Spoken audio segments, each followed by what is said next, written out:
In 837, Theophilos, the Byzantine emperor, decides to take advantage of the revolt of the Khurramiyya, which we discussed in our last video, to lead a major campaign against the Abbasids. He assembled a very large army, up to 100,000 fighting men, according to At-Tabari, and invaded Muslim territory around the upper Euphrates. The Byzantines took the towns of Sozopetra and Arsamosata. They ravaged and plundered the countryside. And as Theophilos returns triumphant to Constantinople, the refugees from Sozopetra began arriving at Al-Mu'tasim's capital, Samarra. The caliphal court was outraged by the brutality and brazenness of the raids. Not only had the Byzantines acted in open collusion with the Khurramiyya rebels, but during the sack of Sozopetra, all male prisoners were executed and the rest sold into slavery.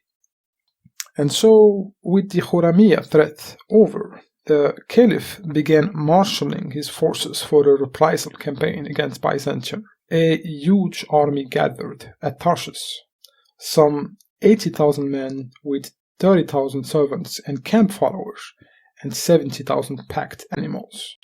Al-Mu'tasim had asked his advisors to name the most inaccessible and strongest Byzantine fortress, and they named Amorium, quote, where no Muslim had gone since the appearance of Islam.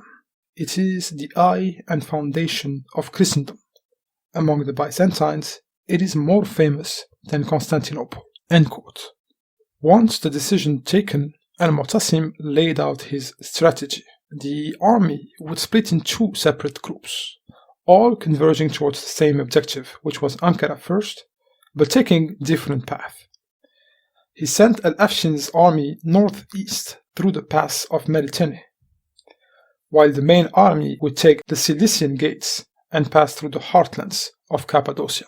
Al-Mu'tasim ordered the vanguard to advance cautiously in Cappadocia and to send scouts ahead for intelligence. And as they were advancing, Theophilos learned about the first army to the northeast with reduced numbers, somewhere around 30,000, and he decided to launch an attack on them in the surroundings of Tazimon at the Battle of Anzen. The Byzantine army was routed, and Theophilos barely manages to escape. He was also forced to retreat to Constantinople because rumors of his death at Anzen were spreading like wildfire. In the meanwhile, the vanguard had reached Ankara, and they used it as a base to muster the attack on Amorium. And so, a few days pass and they reach the gates of the city of Amorium. Fearing the worst for his jewel city, Theophilos sends his envoys to parley to Al-Mu'tasim, assuring him that the atrocities in Sozopetra were against his orders. But Al-Mu'tasim was not interested. He was out to exact revenge. The city of Amorium was strongly fortified, with 44 watchtowers around it.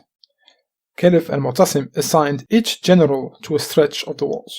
And while this was happening, an Arab convert to Christianity defected from the Byzantine and joined the Caliph and told him about a weak spot in the walls.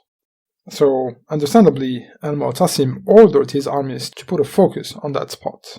They managed to open a small breach, but not big enough to allow for a big offensive. But eventually, after 2 weeks of hammering, the breach was made big enough to allow for a proper offensive. The city is sacked and reduced to shambles. And this was arguably the biggest blow to the Byzantine Empire after the Ottoman conquest of Constantinople.